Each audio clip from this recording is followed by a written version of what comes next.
Can COVID is an open science collective dedicated to rapidly mobilizing and sharing knowledge to help inform Canada's COVID-19 response. To learn more about us or how to join our community, you can visit our website at cancovid.ca. Right, we'll get started. Welcome everyone to Can COVID Speaker Series. Thank you for joining us today. My name is Rosa Stalteri and I lead the research and evaluations team here at Can COVID. And I have the pleasure of introducing you to this week's speakers, Dr. Angela Colantonio, Canada's Research Chair in Traumatic Brain Injury in Underserved Populations, and Professor at the University of Toronto, and two PhD candidates, Danielle Toccalino and Halina Haag, from the University of Toronto. Our title for today is The Shadow Pandemic, Intimate Partner Violence and Brain Injury. So just a few things to note before we get started. We have saved time at the end of today's presentation for a Q&A session, so please do enter in your questions into the events chat. And please remember to select to everyone when entering in your question. And finally, we have a brief announcement that we will share at the end. So without further ado, I will now hand over the mic virtually to our speakers. Thanks. Well, good afternoon, everyone. And thank you for that introduction. And thanks to the Can COVID team for the opportunity to speak on a very important yet overlooked topic. And it is so relevant to our situation today with COVID-19. And we hope that our presentation will increase awareness about this topic and also lead to appropriate action. Now, as mentioned, I hold a Canada Research Chair in Traumatic Brain Injury in Underserved Population, which builds upon decades of research in this area. Our research has examined traumatic brain injury in populations such as persons who are homeless, vulnerably housed, persons who are involved in the justice system, persons who obtain their brain injury through violence, including intimate partner violence, high-risk workers, older adults, Indigenous populations. And our research our research also aims to integrate intersectional sex and gender considerations throughout the research process. And we have a specified focus on female brain injury. I wish to now thank my co-presenters in the Acquired Brain Injury Research Lab who are rising stars and who will be speaking after my introduction to intimate partner violence and traumatic brain injury.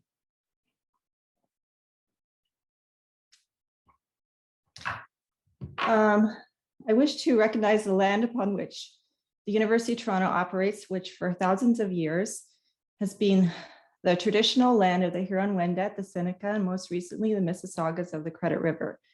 Today, the meeting place is still home to many Indigenous people from across Turtle Island, and we are grateful to have the opportunity to work on this land. So next slide. So what is intimate partner violence, or for short, IPV? Intimate partner violence has been defined as behavior by an intimate partner or ex-partner that causes physical, sexual, psychological harm, including physical aggression, sexual coercion, psychological abuse, and controlling behaviors. And although intimate partner violence occurs across gender, it differentially affects women with an estimated 1 in 3 experiencing IPV in their lifetime, according to the WHO. Next slide. Most common injuries are to the head, face, and neck, with up to 92% of the hits to the head being reported. And further studies have shown that brain injury occurs in up to 75% of survivors, which is associated with higher levels of depression, anxiety, worry, PTSD, poor physical health. And these injuries in the IPV context tend to be repetitive and reported in less than 25% seeking care at the time of their injury. Next slide. At the same time, our collaborative research based on a survey on intimate partner violence related agencies has shown that service providers report lack of training or awareness about brain injury, but willingness to serve women with traumatic brain injury. And in this collaborative research project, we surveyed IPV agencies and again found a significant knowledge gap. And at this point, I really wish to recognize our co-authors, which include Neka McGregor and Shirley Broekstra at Women at the Center, who are the only agencies that we know of run by women affected by violence, specifically for women, that are affected by violence. And they've been seminal partners in this work, including the Disabled Network of Canada, Women's Network of Canada. And as part of this project, we conducted a national workshop of diverse stakeholders that identified the need for greater education and research on intimate partner violence and traumatic brain injury. Next slide. Also, IPV as the shadow pandemic, what does this refer to? Well, there's been an increase in the number and severity of reports of intimate partner violence. Intimate partner violence has increased up to 50% globally, but there's lack of data on the intersection of intimate partner violence and traumatic brain injury and awareness in this context. And today we're presenting, however, 2 recent Canadian studies on the topic, which will be presented that address this knowledge gap. So I'm now going to turn it over to Danielle. Thank you, Angela. Today I'll be discussing the first of 2 papers that we'll be discussing today. The findings from a national summit that we held late last year that brought together 30 stakeholders from across Canada in the IPV, TBI, and healthcare sectors to explore COVID's impact on survivors of IPV, TBI. Oops, sorry. And our findings include, I'll go into this in more detail, but a overall increase in rates and severity of injury, as has been seen in global reports as well, a need for increased awareness and support for these survivors, as well as a need for equitable person-centered approaches to care. We used a community-based participatory research approach to engage 30 stakeholders from across Canada that were drawn from our Knowledge to Practice network, or our K2P network, that includes women survivors, service providers, researchers, and decision makers from across the country. We brought them together in 2 4-hour meetings as part of this virtual summit that consisted of several small breakout group sessions. These sessions were recorded, audio recorded, not video, and transcribed, as well as live note taking during the session so that survivors or stakeholders, that included survivors, could see what was being discussed and the kind of key takeaways from the sessions, as well as to facilitate the group report back and to allow for discussion in the broader group context. All of these materials were then thematically analyzed by the team and were iteratively conveyed with our stakeholders as a form of member check-in. Now, I'll present an overview of our findings here, including our 3 main themes and some quotes from our stakeholders, but I will flag that all of the information presented here and a lot more detail is going to be provided in a forthcoming manuscript, so I encourage you to go and check that out if that's of interest. So our stakeholders represented predominantly individuals from the TBI and the IPV sector, including direct service and advocacy and support, many of whom were also actually working in healthcare settings, for example, physicians who worked in a TBI context. There was an average of a little bit over 17 years of experience in the industry or in the sector that individuals or stakeholders were representing. And the focus of the work of a lot of these stakeholders were focused on individuals with disability, Indigenous peoples, and the Black community from across Canada. The majority of the stakeholders in terms of their personal demographics were women, and we had quite a range of personal identity characteristics that were represented, including members from the LGBTQ2S+ community, as well as individuals who identified as having a disability. So there are 3 main themes, as I mentioned, that came from these findings, and I'll briefly touch on several of them. So the first being the impact of COVID-19 on survivors. As I mentioned in the brief intro and as Angela highlighted, there's been an increased rate and severity of violence experienced by survivors during the pandemic. And stakeholders reported, interestingly, that it wasn't just an increase in rate and severity for individuals who had been experiencing violence before the pandemic, but also an increase of individuals who found themselves in abusive situations. So individuals who weren't in abusive relationships before due to COVID or as a result of COVID, have found themselves in abusive relationships. Stakeholders also emphasize that there's confusion around the availability of and access to services, what's available and how to access, particularly because of the public health measures as a result of the pandemic. A lot of stakeholders shared that they had clients who thought that everything was all shut down, and that really wasn't the case. It was just that access was a little bit different. So that's been a kind of a key impact, both for survivors and for individuals providing care. Stakeholders also really wanted to emphasize the fact that all of the impacts that we are seeing from stakeholders across the board, or in survivors across the board, are really amplified in the remote, rural, and Indigenous communities across Canada. The COVID-19 pandemic has really highlighted and brought to light the lack of infrastructure within Indigenous communities in particular on responding to domestic violence, and the supports that are needed in those communities but are not currently there. COVID's just made them worse. The next kind of main theme that we discussed, or that came from our findings, were priority areas for support. First, and kind of underpinning all of them, is an increase in just general awareness of IPV-TBI. This is among survivors so that they can better understand the situations that they're finding themselves in and the experiences that they are having. An increased awareness of the public so that there's less stigma, so that there's more support for survivors in their communities and their support networks, as well as among care providers. I particularly like this quote here from one of our stakeholders who shared that you don't need to know everything about this intersection, so IPV-TBI, but it's really important to make sure that every door is the right door. So it doesn't matter where survivors are entering the social or the healthcare systems, we really need to make sure that whoever they're encountering has a broad enough awareness of this intersection so that they can get the support and the care that they need. Now, stemming from this, we've increased our awareness. We then need to increase our cross-sectoral education and collaboration and support to better provide the supports needed for survivors.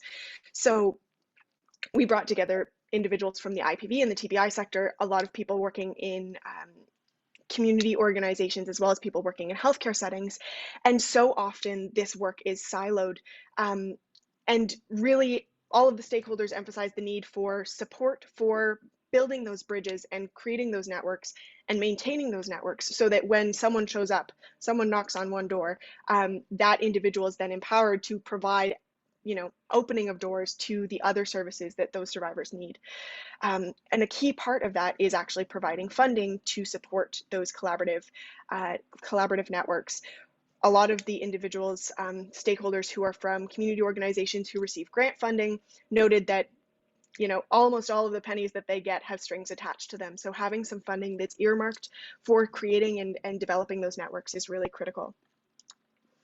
A final area that was noted as important was peer support and navigation. Our stakeholders really emphasized how transformational it can be for survivors to have support from somebody who knows what they're experiencing, who's experienced something very similar. And that it really kind of shifts the way that survivors view themselves and the way that survivors can be empowered to then move forward with their lives.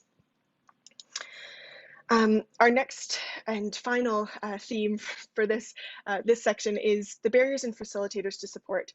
And I won't go into too much detail here, but two of the kind of main barriers and facilitators that we ran into, one that's both a barrier and a facilitator, is technology. With the pandemic, so many things have moved virtual, which has been both a blessing and a curse, in that, yes, it's providing access in a different way, in a safe way that might be more accessible for some people, but we're really taking for granted the fact that everybody has access to internet and that everybody has the technology that's appropriate for accessing those services. And it was really kind of emphasized by stakeholders that we're really leaving behind a huge population by assuming that virtual is a way that things can move forward. And particularly with individuals with brain injury, access via technology can be a lot more difficult, right? So it could be the challenges with learning a different means of access. It could also be the cognitive or the physical challenges of interacting through a screen. So that's something that really needs to be taken into consideration as we're considering how we move out of this pandemic and supporting survivors. There's also strong support for leveraging local expertise. This both allows for in-person local visits, but also a better understanding of the communities and the needs of the individual communities. Something else that I thought was particularly interesting is, again, going back to that technology barrier, but also having somebody who understands a community and their needs, is you need to be able to sense. There's things that you can sense in person that you can't sense through a screen, particularly when the survivor is interacting potentially in her home with children or with her abuser present. Finally, underpinning, all of these barriers and, well, predominantly barriers to support, is we really need to have a foundational, functional support network in place to support survivors, certainly, and communities in general, so that they have access to safe and adequate housing, financial resources if they need to take some time off work, if they are unemployed, if they need childcare, because without these kind of foundational supports, even if we've got the best IPV TBI care possible, we're still going to be leaving people behind because they don't have the capacity to access those services because these basic needs aren't met. So functional and financial support of this kind is really critical for supporting these survivors. And with that, I'll pass it over to Lynn. Thank you, Danielle. Thank you very much for joining us this afternoon. I'm delighted to be here to share some of the findings, the initial findings that we had from a study that we were looking at the shadow pandemic, the impacts of COVID-19 on service providers and women survivors of intimate partner violence and brain injury. We were lucky to be able to attach this particular project to one that was already in play at the time. It was a timing thing, and we were able to add a couple of questions to our qualitative interview guide that allowed us to really do a very broad exploration of this. This work was done in very early on in 2020. So it really was at the very beginning of the pandemic, and we were able to get very immediate input from survivors and frontline workers. We were exploring the impact of COVID-19 pandemic on service providers and survivors through qualitative interviews with key stakeholders. The findings that we're going to talk about today, which are currently in press and are expected to be released early 2022, these findings highlighted challenges faced by women experiencing IPV brain injury and frontline workers. And we identified some key priorities that we thought were necessary for safe, accessible post-pandemic services. I'd like to share some of these findings here today, along with some stakeholder voices, which you'll see in the quotes on the slides as we go through. Just a quick method slide. We had a look, we talked to 24 Canadian stakeholders, including survivors, executive directors, managers, and direct service providers within IPV support organizations, as well as general employers, because we were interested in the impact of IPV TBI on employment and brain injury and mental health specifically. We conducted individual and group interviews, which lasted about 60 to 90 minutes, which were audio recorded, not video, and were then transcribed and analyzed by 4 members of the research team using thematic analysis techniques to identify emergent themes. Just a quick look at the stakeholder characteristics. These are reported on more thoroughly in the upcoming publication if you're interested. You can see that we had a fairly good mix of education levels. The mean age was 48.54, and nearly all participants identified as both female sex and woman gender identity. We did have some ethnicity in our participant group. However, we were mostly of European origin and white. So that's clearly an area for future investigation, I think. So our findings sort of shook down into three themes that emerged out of the data. Implications for survivors themselves. And these focused on quite similar things to what we had been seeing in the commentaries and what had been reported in the local news at the time. Definitely, we saw an increased experiences and risk of violence. So again, not only is there more violence, but the level of violence was increasing. We had people discuss it in terms of COVID-19 had been an abuser's dream. which I thought was really interesting language. And they were talking about how challenges that were put in place in order to protect people's safety, in fact, in practice, became something quite opposite to that. Women were subjected to more mechanisms of control and abuse, as well as being locked into these environments with an abuser in many cases. We found that there was a significant impact on survivors' mental health, as well as an impact on their employment, both in terms of the more obvious of employment opportunities being reduced, particularly women who were in these situations often are working in service sector, in restaurants, temporary employment positions at best. And so they were some of the first to go in the lockdowns. But as well, it was something that they talked about was this impact on their respite. So often employment is seen as an opportunity for respite for women, and that disappeared. The second thing that we saw was an impact on service delivery and service providers. And this is something where our research is a little bit different from a lot of what's surfacing in the literature now. This focus on the service providers and what has been the impact for them. And it's been quite substantial. They talked about reduced capacity, prolonged processes, and a tension between control and safety, which surfaced in conversations around their ethics being put at play, where they saw their role as something supportive of women survivors, of something of an advocacy role, but in fact, in their practice, they had to now become this sort of policing, in fact.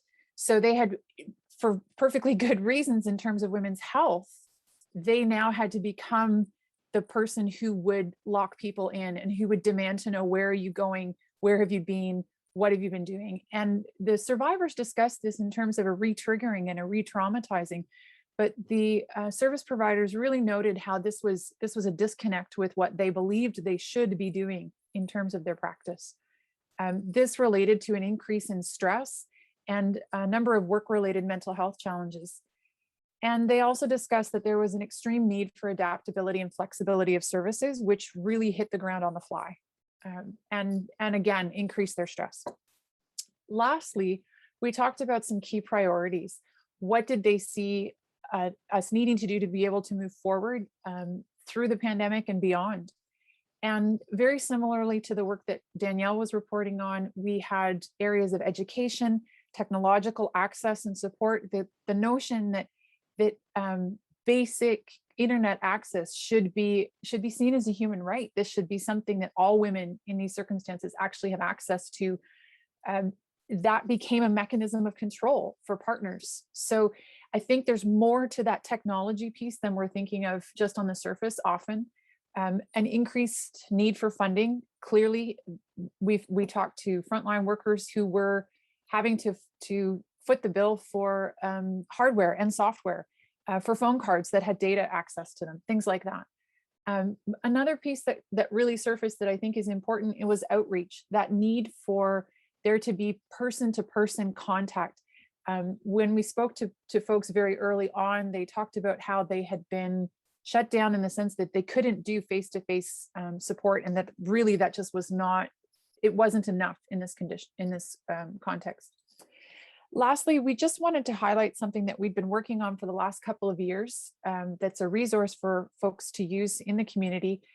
This is the Abused and Brain Injured Toolkit. It is an educational toolkit that is freely available online. You can find it at www.abitoolkit.ca or .com. It's an ongoing project that is in upgrade as we speak.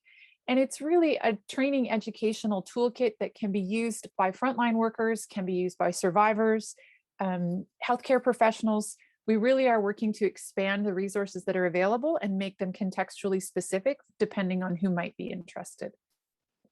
Just so that you can get a quick look at what it looks like when you open up the website. And we'd like to thank all of the participants and community partners who have contributed to the development of the toolkit and to our research. We'd also like to thank all of you for your interest in this topic. It's our hope to reach out through these engagements to develop new partnerships to add to our K2P network. And while much of our work focuses on the end users, we do recognize the importance of inviting decision makers, funders, and other researchers to be part of this conversation. So we welcome your questions and comments. Thank you so much to all three of you. Such a fantastic presentation, very eye-opening. We have about 5 minutes for Q&A, so we'll get started with that. So the first question we have here is, I wondered if there has been any growth in supports available since you first started research in this area. Has there been an increase or drop in resources since the extent of IPV/TBI has been highlighted during the pandemic? So whoever wants to get started with that one. I certainly can speak to the availability of resources and service. I think when we first started this work 6-7 years ago, we really ran into a very big brick wall of nobody was aware of anything. So, and this was across various sectors: healthcare, service, direct service in IPV, direct service in TBI. And it's been something that we've really seen grow over the time. There's a lot more awareness. There are a lot more services that are service providers that are aware of the intersection at all. And there is quite a bit of work going on right now across Canada to develop TBI, IPV specific services, both to support the IPV community, but also to support the brain injury service community, so that we can we can leverage those connections that Danielle's talking about and have cross-pollination at work.